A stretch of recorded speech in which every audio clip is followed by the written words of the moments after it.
Hey, it's Hannah with Grant Frog, a grants management system made for grant writers, nonprofits, and organizations who need to track all of their grants and find new funding.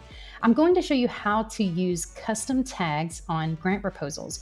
Custom tags allow you to put in your own custom information on a grant proposal for maybe something very specific that Grant Frog doesn't have a set field for. So you can use this in a variety of different ways, and I'm going to show you how to do this. The first thing you can do is you can go to tags, and this is where you manage all of your tags, where you can add new ones, delete them, edit them, and change them.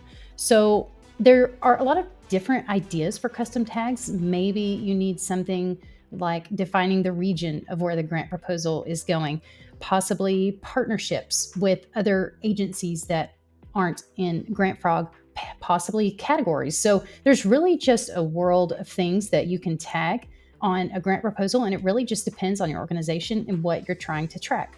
So what you can do is you can add a new tag here. And in this example, I'm going to just add another region. We have a couple of already. So then you can save it.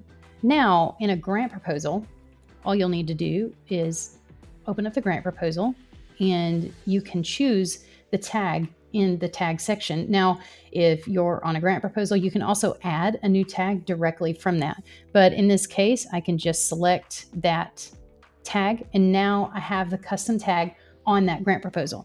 To pull reports on this tag, I just need to go to Reports, and I have the grant proposal section here. And all I'll need to do is click this Filter Tags option. So we can filter it on the one that we just chose.